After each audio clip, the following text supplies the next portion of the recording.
Good evening, everyone.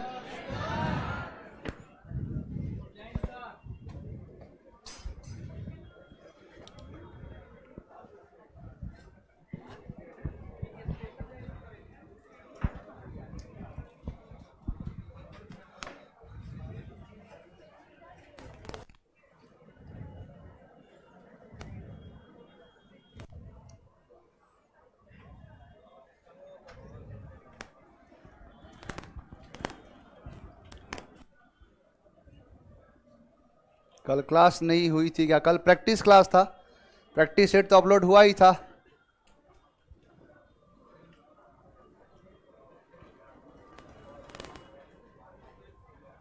चलिए,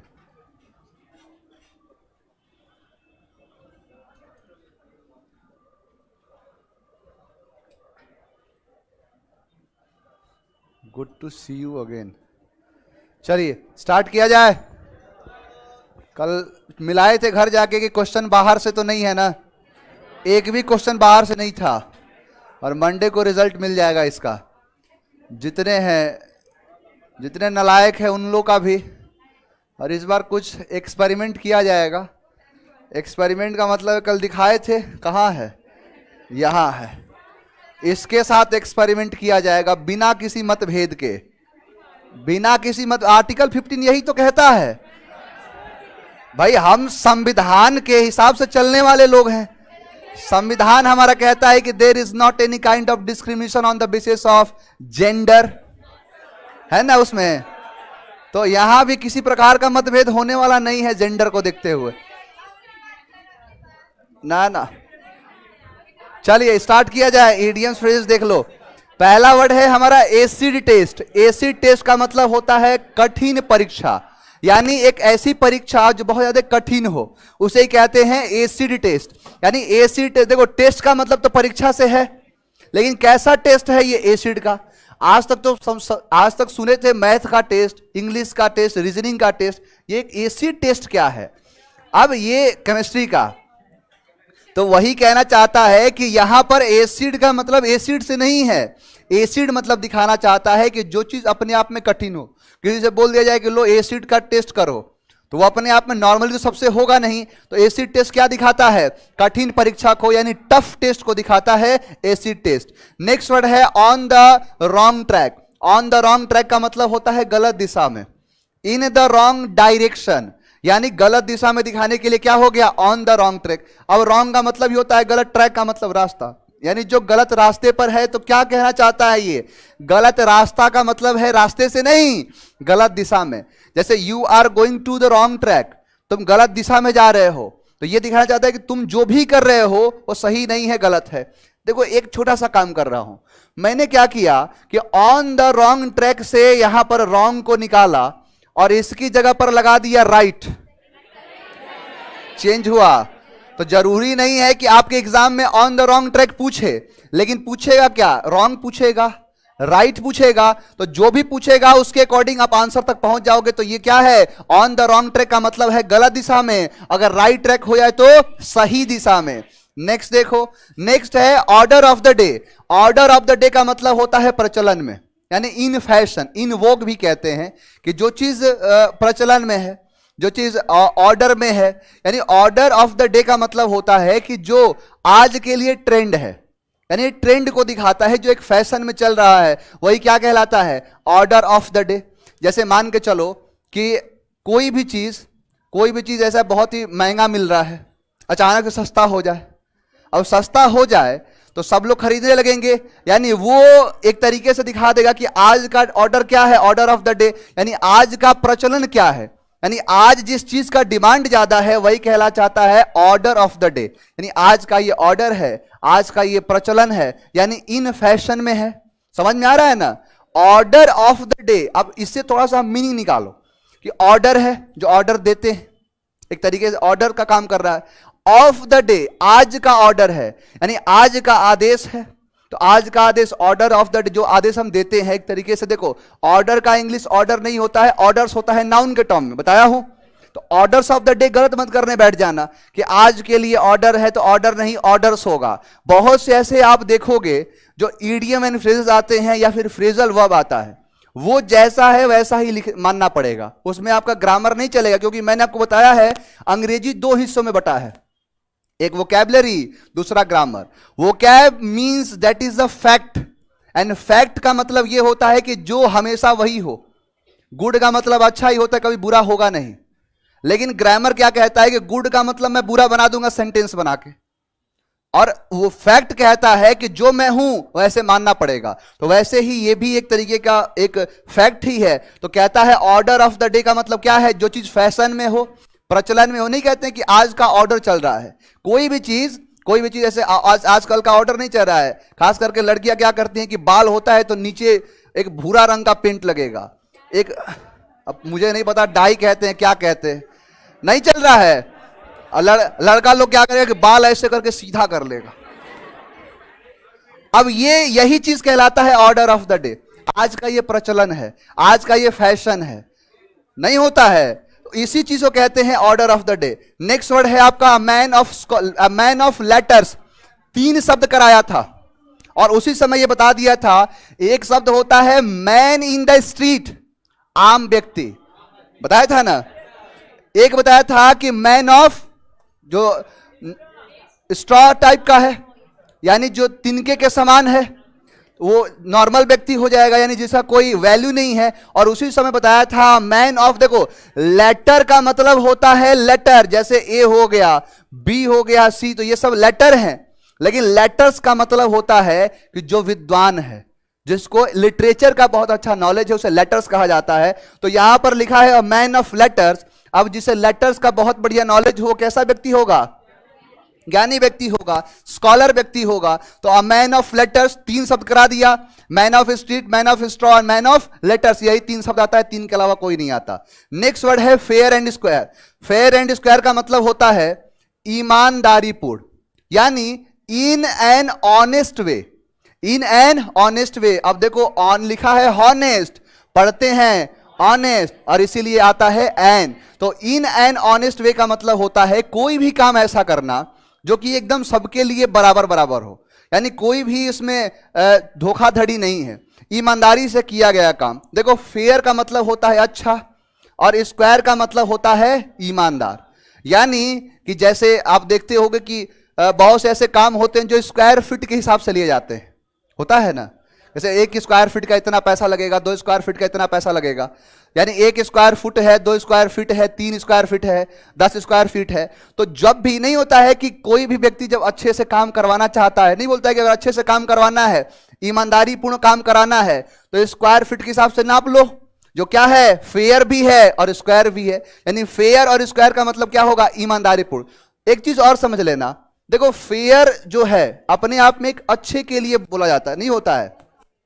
तो कहीं ना कहीं जो अल्टीमेट इसका मीनिंग आएगा वो 4 ऑप्शन में पॉजिटिव आएगा, और ये पूरा टोन पे चलता है कि आप किस टोन में बात कर रहे हैं। आपने अगर कहा कि फेयर, तो फेयर का मतलब अच्छा होता है, स्क्वायर का मतलब होता है ईमानदार। जैसे स्क्वायर, देखो अंग्रेजी की दुनिया में स्क्वायर इस चीज को दिखाता है कि मान के चलो यहां से शुरू हुआ और यहां चला, फिर उसके बाद यहां चला, फिर यहां चला, और ये कहना चाहता है कि आप यहां से चेक करो, चाहे यहां से चेक करो, चाहे यहां चाहे यहां, आपको किसी भी प्रकार की दिक्कत नहीं, हर जगह फेयर ही फेयर है।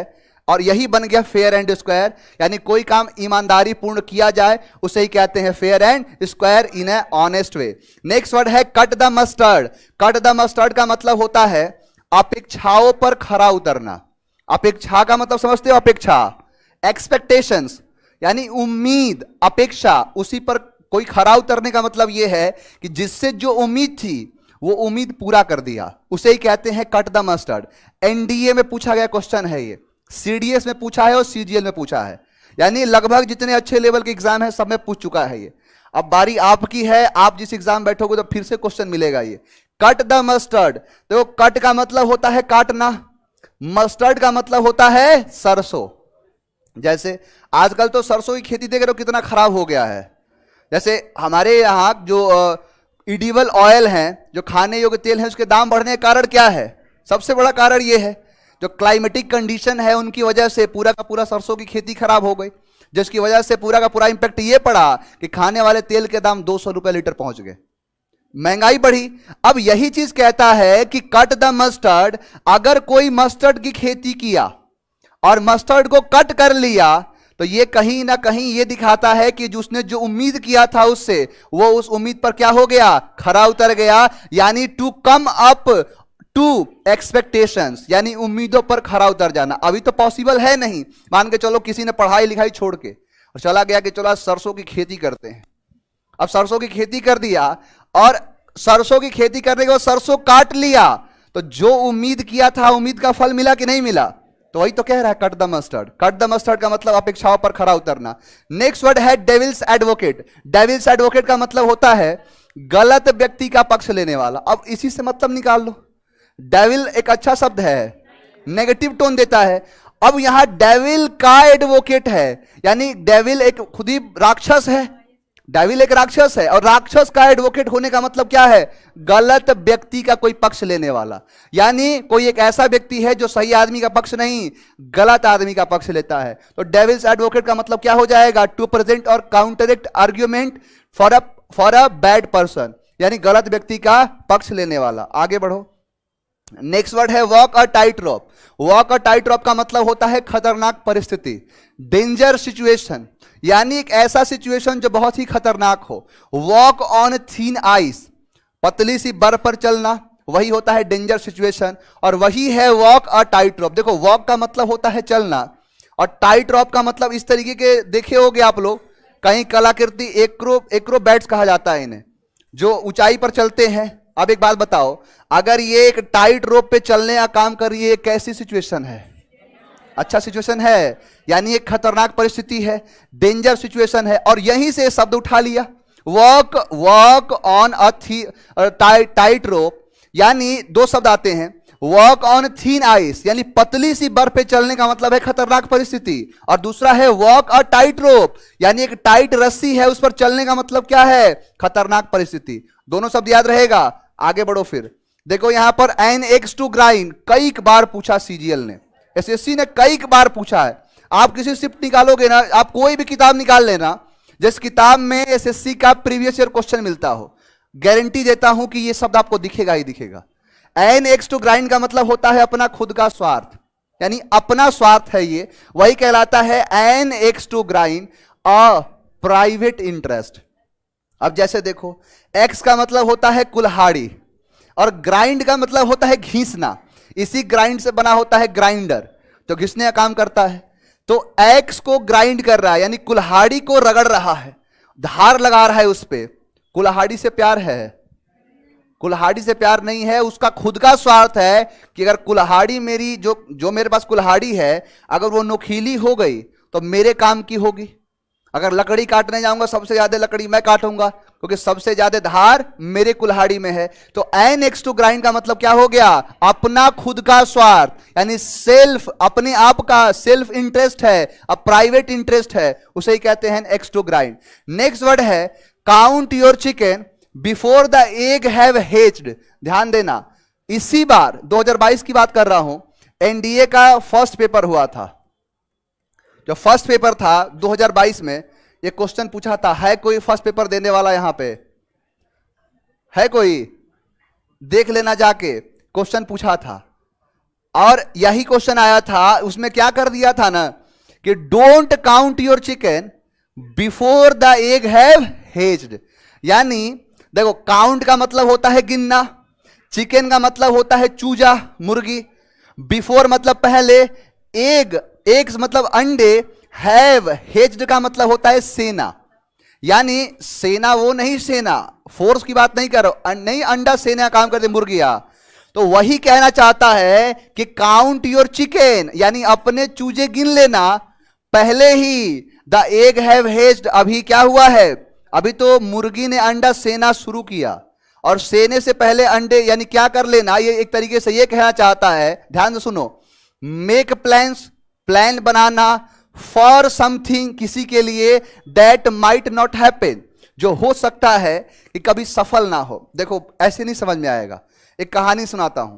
कहते हैं कि एक गांव था और उस गांव के करीब में, यानी दो आपस में गांव थे। अब एक गांव ने कहा कि काम करते हैं, इस बार हम बहुत बड़ी मात्रा में खेती करते हैं शुगर केन का, गन्ना का।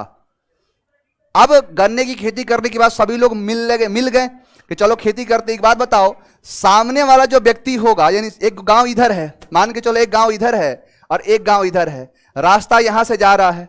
अब ये गांव वाला बोला कि एक बात बताओ, शुगर केन जब हो जाएगा तो फिर इसी रास्ते से आएगा? तो बोला हाँ बिल्कुल आएगा। तो इस वाले गांव से ही बात करते हैं कि रोकेगा नहीं ना। अब ये लोग उठे गए इसके पास, अब बोला कि काम करते हैं, हम खेती करना चाहते हैं शुगर केन का, और यहां से इस रास्ते से गुजरेगा। ये गांव वाला बोला तुम शुगर केन का खेती करोगे, हमारा रास्ता खराब होगा, तुम यहां से लेके जाओगे तो ये खराब होगा। ये कैसे खराब होगा, हम लेके दिखाएंगे। बोला मैं आने नहीं दूंगा। अब दोनों आपस में लड़ मरे। अब दोनों आपस में बढ़िया से लड़ाई कर लिए। अब एक बात बताओ, क्या इस रास्ते से शुगर केन आया था? क्या अभी शुगर केन की खेती हुई थी? और खेती अभी हुआ नहीं, गांव बसा नहीं, लुटेरा पहले आगे सुने होगे। वही काम ये करता है, वही चीज ये कहना चाहता है कि count your chicken before the egg have hedged, यानी ख्याली पुलाव पकाना। अभी नहीं हुआ, अभी मुर्गी ने अभी अंडा निकला तक नहीं, यानी अंडे से बच्चा निकला तक नहीं, तुमने गिनना शुरू कर दिया। जैसे नई लोग होते हैं कि ये पढ़ लूंगा, ये पढ़ने के बाद मेरा इसमें रिजल्ट हो जाएगा, एक ही बार 4 बार ज्वाइनिंग आएगा मेरा। अभी एक आया नहीं, एग्जाम दिया नहीं, सीधे सोचने लगा ज्वाइनिंग 4 आएगा। वही कहते हैं count your chicken before the egg have hatched, यानी मेक प्लान्स और समथिंग, कोई ऐसा प्लान बनाना जो हो सकता है कि पॉसिबल ना हो। अभी शुगर केन की खेती हुई नहीं है, दोनों आपस में लड़ गए, वही ये ईडीएम कहता है। समझ में आया कि नहीं आया? आगे बढ़ो। अब देखो, पहला कहता है एसिड टेस्ट, कठिन परीक्षा, on the right track, order of the day, प्रचलन में, a man of letters, fair and square, cut the mustard, अपेक्षाओं पर खरा उतरना, devil's advocate, walk a tight rope, an axe to grind, अपना खुद का स्वार्थ, काउंट योर चिकन, ख्याली पुलाव पकाना, यानी ख्याली पुलाव पकाने को कहते हैं। अब तरीके से अभी कुछ हुआ है ही नहीं, आगे का सोचने लगे। क्लियर है? एक भी शब्द बताओ जिसमें कोई डाउट रहा हो, आगे बढ़ जाएं। अब इन सारे शब्दों को देखो, एक तरीका है कि इनको मैं पढ़ा रहा हूं, लेकिन इन सारी चीजों को पढ़ाने के साथ साथ आपको थोड़ा बहुत मेहनत करना पड़ेगा, रजाई की दुनिया से थोड़ा सा बाहर निकलना पड़ेगा। अब तो आ रहा है ठंडे का टाइम, तो मन ही नहीं करेगा निकलने का।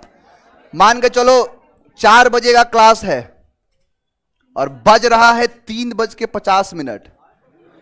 अब ये नजर आएगा कि 10 मिनट तो है ना, 10 मिनट चाप देते हैं और ऐसा चापे कि 4:15 हो गया। अब क्या होगा, 4:15 हो गया, अभी उठूंगा, मुंह धोऊंगा, कॉपी पेन देखूंगा, तब तक 4:30 हो जाएगा। एक काम करो, 45 मिनट और चाप दो, सीधे 5 बजे मिलेंगे। तो अब तो ऐसा टाइम आ रहा है। अब ये टाइम जो है, ये देखो, तुम लोगों की गलती ही नहीं है, गलती तो मौसम की है, ऐसा मौसम बन जाता है। तुम लोग गलती है। बहुत बढ़िया तैयारी, चलो आ जाओ, क्वेश्चन देखते हैं। प्रैक्टिस जारी रखना है। मैंने बोला था ना कल ही कि देखो, मजाक मस्ती एक साइड, मैं बोलता हूं सीधी बात, दुनिया की सारी चीजें एक साइड। क्योंकि आप ये समझ लो कि अपने जीवन में मैं ये कतई नहीं कहता कि दिन भर लगे ही रहो ना, यहां जीने के लिए आए हैं, पढ़ने और नौकरी के लिए थोड़े ना आए हैं। वो तो नौकरी करना एक मजबूरी है, एक मजबूरी है कि आगे गुजारा नहीं होगा, खाने के लिए नहीं मिलेगा कुछ, तो इसलिए। लेकिन हमारा मुख्य उद्देश्य है कि जी भर के जिया जाए। जी भर के जीना ही तो सब कुछ, यानी जी भर के जीने का मतलब ये थोड़ा ना है कि जो नहीं है उसको, जो थोड़ा बचा है उसको बेच के बर्बाद कर दो ना। याद रखना कि इसीलिए जितनी चीजें एक साइड रखो और दूसरे साइड करियर रखो। क्योंकि याद रखना, अब मैं तो नहीं, ये सर ही इतना बताते हैं, आपको इतना मोटिवेट करते हैं, मेरे हिसाब से मोटिवेशन जरूरत ही नहीं है। हमारे घर की परिस्थिति ऐसी है कि देख के दिन भर मोटिवेशन आता रहता है। पापा जब हाथ में जूता लेते हैं, मोटिवेशन है कब भागूं यहां से, नहीं होता है। मम्मी जब बेलन उठाती है तब मोटिवेशन आता है कि कब लगे नौकरी की इन सबसे मुक्ति मिले, अपने अपने लोगों के बोलने के स्टाइल बदल जाते हैं। याद रखना, अगर समय होते हुए नहीं सुधरे तो गूंगे भी आपकी शिकायत करना शुरू कर देंगे। चलिए, तो इस सारी चीजें देखो, अब क्या करना है आपको। पहली चीज तो तरीका ही मालूम नहीं कि सर करे तो करे क्या।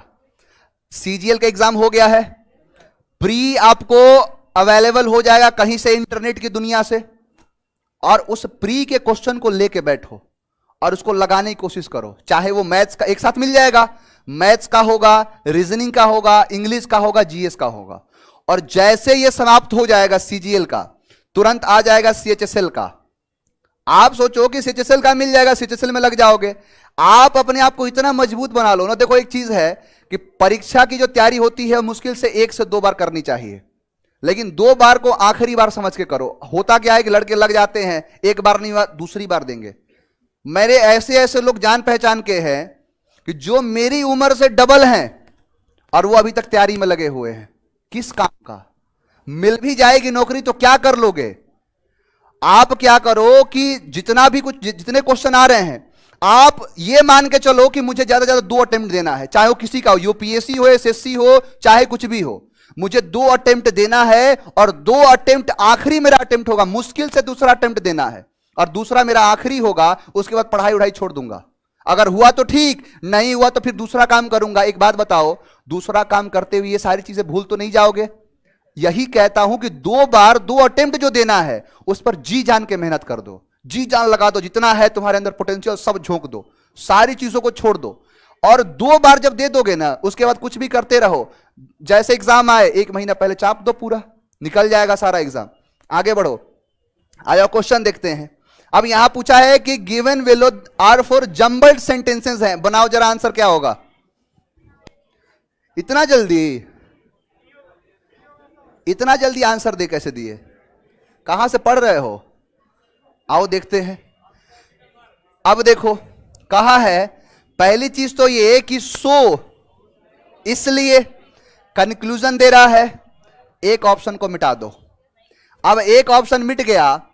अब लिख रहा है कि द माउंटेन रेंज, ये भी सेंटेंस का सब्जेक्ट हो सकता है, नेपोलियन हैड हो सकता है। अब एक बात बताओ, अरे नेपोलियन ने रिप्लाइड किया, ऑप्शन में नहीं है। अब है या तो ए या तो बी। अब देखो, यहां लिखा है कि Napoleon had to cross the Alps in winter. अब यहां पर आल्प्स क्या है? पर्वत का नाम। The mountain range was covered with snow, यानी सेंटेंस की शुरुआत बी से होगा। 2 ऑप्शन कट गए। अब बच गया या तो ये या तो ये, यानी Napoleon had to cross Alps mountain, the mountain range was covered with. सीधा आंसर बन गया बी के बाद ए कहां है? ऑप्शन बी सही है। 2 ऑप्शन देखो, आप देखो हर तरीका अपनाना, लेकिन मेरे कहने से आप जितने क्वेश्चन करना, चाहे वो मैथ्स के हो, रीजनिंग के हो, जीएस के हो, आप हमेशा एलिमिनेशन मेथड अपनाना। एलिमिनेशन मेथड का मतलब समझते हो ना? एक ऑप्शन कट रहा है, काटो। 2 कट गया और बढ़िया, यानी काटते हुए चलो आगे। जो अब आगे बढ़ना है, काट दोगे ऑप्शन को, तो ऑप्शन को काटने के बाद एक तरीके से कत्लेआम मचाना है। यहां पे जैसे नहीं बोलता हूं नादिर शाह ने दिल्ली में कत्लेआम मचाया, वैसे ही तुम लोग को इस क्वेश्चन पर कत्लेआम मचाना है।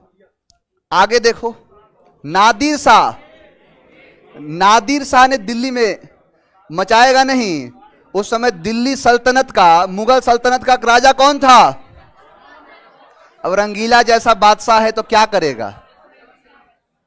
A group of ships, a fleet of ships होता है, यानी कॉलोनी नहीं होगा, स्वाम नहीं होगा, स्क्वाड नहीं होगा, यानी ये सभी के सभी कलेक्टिव वर्ड्स हैं।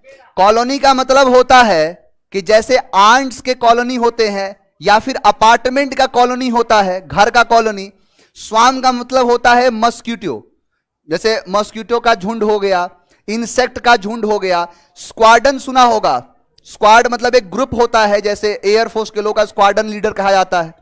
तो यहां क्या हो जाएगा? A fleet of ships. आगे बढ़ते हैं, नेक्स्ट है ग्ली। पढ़ो ये, सेलेक्ट द मोस्ट एप्रोप्रिएट। अब बहुत से आंसर दे देंगे इसका सिनोनिम।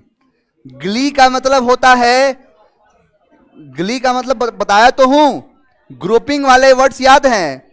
ग्रुपिंग वर्ड में बताया था ग्ली का मतलब होता है खुशी, जॉय, हैप्पीनेस। बताया था ग्ली का मतलब होता है खुश, ब्लिस का मतलब भी होता है खुशी, फन का मतलब होता है मजा, आनंद, जॉय का मतलब हैप्पीनेस। बच क्या गया? यानी 3 ऑप्शन तो सिनोनिम है। यहां पर ग्ली का मतलब होता है खुशी, हैप्पीनेस से है ये। बताया था ना, ये खुशी के जितने शब्द थे, जैसे मैंने बताया था कि ब्लिस होता है, ब्लिथ होता है, हैप्पी होता है, जुबली होता है, जुबलेशन होता है, खुश या खुशी के लिए। नेक्स्ट देखो, the roof of old building during the storm collapsed, destroyed, demolished, scratched.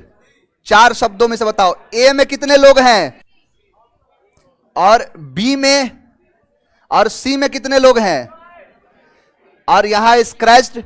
ध्यान देना, देखो कभी भी याद रखना कि जब भी किसी बिल्डिंग के गिरने की बात की जाए, किसी घर के गिरने की बात की जाए, ढहने की बात करी जाए, हमेशा डेमोलिश्ड होता है। आपने देखा होगा कि अभी नोएडा के अंदर ट्विन टावर्स थे, तो डेमोलिशन शब्द का इस्तेमाल किया गया था, डेमोलिशन ऑफ ट्विन टावर्स इन नोएडा। यानी जब भी देखो, सारे शब्द लगभग करीब हैं। कोलैप्स का मतलब ये होता है, जैसे कंपनी जब कोलैप्स होती है, कंपनी के लिए कोलैप्स का इस्तेमाल करते हैं। यानी इंटरनल चीजें जो होती हैं उनका खत्म होने का मतलब है कि कोलैप्स। जैसे मुगल सल्तनत धीरे धीरे क्या हो गया, कोलैप्स्ड हो गया। डिस्ट्रॉयड का मतलब होता है बर्बाद करना, यानी बर्बाद करने का मतलब यह है कि जब कोई भी चीज पूरी तरीके से बर्बाद, अलाउद्दीन खिलजी का काम क्या था, बर्बाद कर देना। डेमोलिश्ड का मतलब होता है ढह जाना, यानी खास करके बिल्डिंग के लिए। स्क्रैच तो पता ही है, डेंट पड़ जाना, स्क्रैच यानी खरोच लेना। बचपन में क्या करते थे, लड़ने के लिए नहीं था तो नाखून और दांत सबसे बड़ा हथियार, जो आया नोच लिया बढ़िया से, तो वही है स्क्रैच्ड। आगे देखो, रॉन्गली स्पेल्ड कह रहा है, ग्रीफ सही है, सीज की स्पेलिंग ये नहीं है, SEIZ। इसको नोट कर लो कॉपी में, इस शब्द को नोट करो। देखो, जब भी मैं आपको रॉन्गली स्पेल्ड कराऊं, आपको क्या करना है कि आप एक साइड ये लिखो और दूसरे साइड ये लिखो, इसको गलत काट दो, इसको सही कर दो। ऐसे करना, क्योंकि ये लिमिटेड शब्द है जो एग्जाम में पूछे जाते हैं, और मैं कोई ऐसा क्वेश्चन ही नहीं कराता जो एग्जाम का ना हो।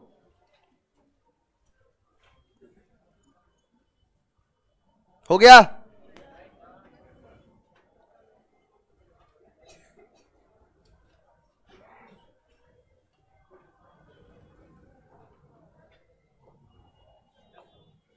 फिकल, देखो फिकल का मतलब होता है चंचल। क्या पूछा है, एंटोनिम। एंटोनिम का मतलब होता है उल्टा। देखो क्राफ्टी का मतलब होता है जुगाड़ू, जो जुगाड़ू है। स्टेबल पूछा है, एंटोनिम तो सिनोनिम आंसर है। सबसे पहले तो इसे काटो। अब देखो, अब यहां पर एक कह रहा है सटल और एक है फ्लाइटी। फ्लाइटी का मतलब क्या होता है कि जो, देखो फ्लाइटी का मतलब होता है कि जो थोड़े एक तरीके से चंचलता को दिखाता है, यानी जो कहने का मतलब यह है कि जो स्टेबल नहीं है, जो स्टेबल नहीं है क्या है, चंचल है। ये बताओ कि फिकल का मतलब क्या होता है, फिकल माइंड लोग होते हैं। यानी जो फिकल माइंड का मतलब यह है कि जो एक, जैसे नहीं होता चंचल स्वभाव के, एक जगह नहीं रहना, एक जगह यानी स्थिर नहीं रहना, और यह है कि यह भी स्थिर नहीं रहता है, तो क्या हो जाएगा, सटल। क्लियर? फ्लाइटी का मतलब नहीं होता कि जो हमेशा उड़ने की बात करे। आगे बढ़ो, नेक्स्ट है। अब देखो, इनडायरेक्ट है, गलत नहीं, गलती से भी गलत नहीं होना चाहिए।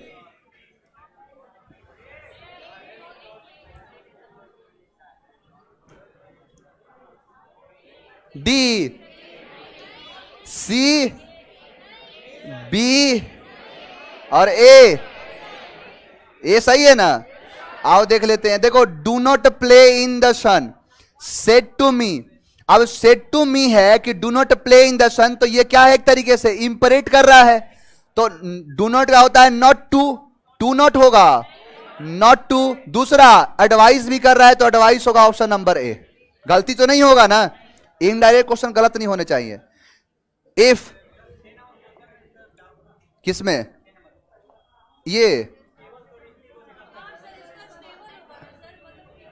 अच्छा, फीकल का मतलब चंचल दिया है, एक मिनट, फीकल ये चंचल है तो स्टेबल होगा बिल्कुल। मुझे देखो एक जैसा दिख रहा है ना ये, तो स्टेबल को मैं ये समझ लिया कि ये स्टेबल है, स्टेबल होगा, कोई इसको करेक्ट कर लेना। फीकल का मतलब होता है चंचल, यानी एक जगह ना रहना, अस्थिर। तो स्टेबल का मतलब, मैं इसको स्टेबल पढ़ रहा था, ये है स्टेबल, तो ये ऑप्शन है, बाकी सबको काट दो। क्लियर है? चलिए आगे बढ़ते हैं।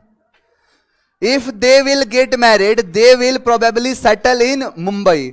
इफ दे विल होता है, इफ के साथ विल, सेल, कैन और मे का इस्तेमाल नहीं होता है। या तो V1 आएगा या V2 आएगा, यही तो आएगा। तो यहां पर विल का इस्तेमाल कहां है? If they will. इंप्रूवमेंट पूछा है तो विल हट जाएगा।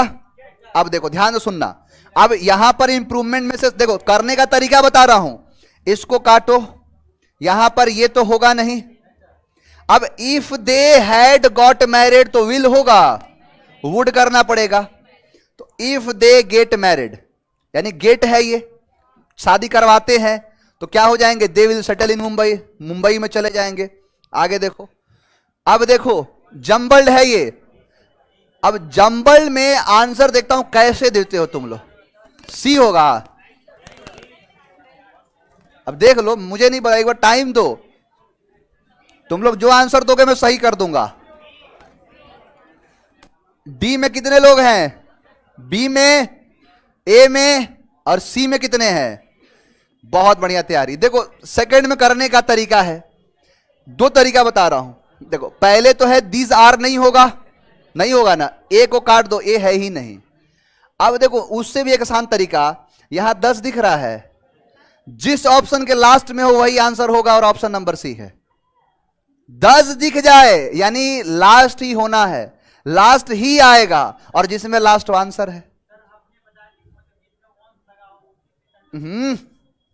मैंने एक फ्रेज दिया था, वंस अपॉन अ टाइम, एक समय की बात है, वंस नहीं, वंस अपॉन अ टाइम। जैसे किताब पढ़ते थे बचपन में, तो नहीं आता था कि once upon a time there was a king, he had 3 queens 4 sons, नहीं था?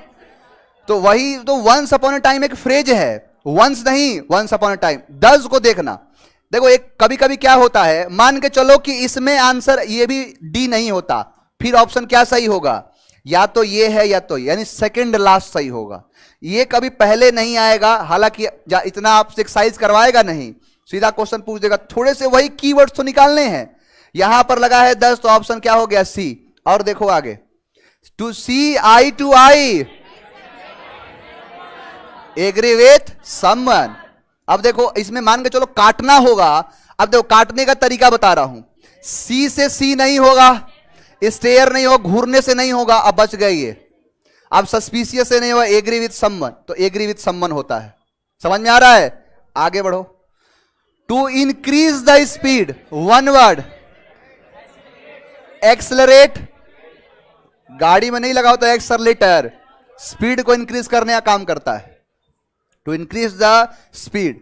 नेक्स्ट देखो, a person who attracts attention with a flashy style, यानी कि फ्लैशी स्टाइल का मतलब होता है कि जो थोड़ा भड़कीला टाइप का है, जो भड़कीला टाइप का, यानी कि अपनी तरफ खींचता है अपने भड़कीले अंदाज की वजह से, तो क्या हो गया?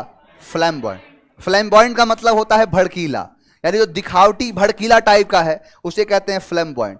अब देखो इतना बड़ा क्वेश्चन है, आंसर 2 सेकंड्स में, इतना जल्दी ध्यान देना। सीजीएल का क्वेश्चन है ये, सीजीएल का सेट करा रहा हूं। 10,000 की शर्त लगाओगे? क्या दिखा? जिसमें दिखा लास्ट में आएगा, कहां है? मिला के पढ़ लो, आंसर ना रही तो बात रही। ऑप्शन सी ही होगा क्योंकि हमें आंसर मिल गया है। और वैसे भी चाहोगे तो देखो, सेंटेंस की शुरुआत देखो, इट से होगा नहीं, हाउएवर इट से होगा नहीं, डज इट से होगा नहीं, सेंटेंस बी से शुरू होगा, ये गया ये गया, यानी यहां से टेक्नोलॉजी से शुरू होगा। अब लास्ट में डज आना चाहिए, तो शुरू में दिया है तो ये नहीं, ऑप्शन क्या हो गया? सी हो गया। आगे बढ़े। नेक्स्ट देखो, एक बोल रहा है कि 1 लाख का शर्त लगाएंगे। इसके पहले कहां थे? बोला था 10,000 का शर्त लगाने नहीं लगा रहे थे। If he does not score 40% in all the subjects, he would not be promoted to the next class. Next class की बात कर रहा है, यानी if he does not score, अगर वह नहीं करता है स्कोर 40% सभी सब्जेक्टों में, तो he would का मतलब तो पास्ट होता है, फ्यूचर के लिए would नहीं क्या होगा, will. तो will का इस्तेमाल किया जाएगा. समझ में तो आ रहा है ना, ऊपर से तो निकल नहीं रहा. आगे बढ़ो. ये देखो, no soon the chief minister is step in then the bomb exploded. अब नो सून नहीं, नो सूनर होता है. नो इंप्रूवमेंट गया, नो सून गया. अब बताओ सी में कितने हैं और डी में कितने हैं? सी में कितने हैं और डी में कितने हैं? एक बार फिर से, डी में कितने हैं? शाहजहां की तरह हाथ कटवा दूंगा. एक बात बताओ, क्या सोच के खड़े हो जाओ, क्या सोच के आंसर डी दिए हो? डज किस में यूज होता है? प्रेजेंट में होता है ना, यानी कि ये V5 है. अगर मान के चलो इसको सही कर देता हूं, एक्सप्लोडेड V2 है. प्रेजेंट में और पास्ट में कैसे मैच कराओगे? समझ में आया? अब तो यहां पर no sooner the chief minister. अब स्टेप, अब नो सूनर के बाद आता है डिड, या फिर डिड का इस्तेमाल करते हैं, हैड का भी करते हैं.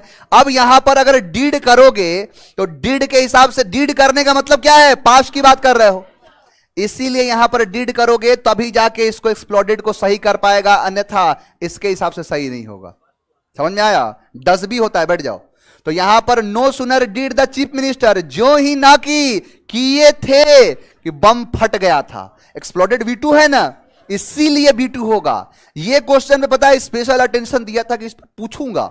हालांकि एक दो लोग ही निकले इस पे, क्योंकि फंसाने वाला क्वेश्चन था. सोचेगा सर डज भी सही हो जाएगा, डिड भी सही होगा, लेकिन डज शुरू होने का मतलब यह है कि प्रेजेंट की बात कर दिया, और डिड शुरू करने का मतलब है पास्ट की बात कर दिया. यही तो फर्क समझना है, इसके पहले जो नहीं आज तक समझ रहे थे.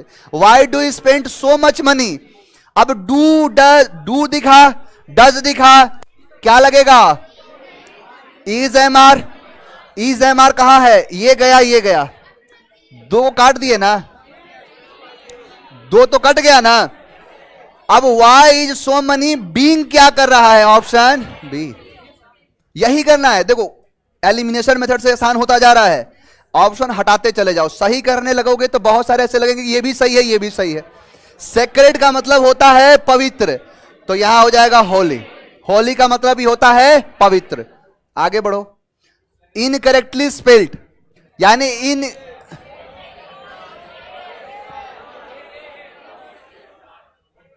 अक्रॉस, इसको लिखो जहां आपको स्पेलिंग वाले मिल जाए. देखो स्पेलिंग का कोई रूल नहीं है, जो था वो बताया और भी आगे बताऊंगा, लेकिन इस पे ज्यादा आपको वर्ड के साथ बनना पड़ेगा, इनके साथ जीना पड़ेगा. AWEFUL सही है ये. ऑफुल, वो तुम सोच रहे हो ये क्या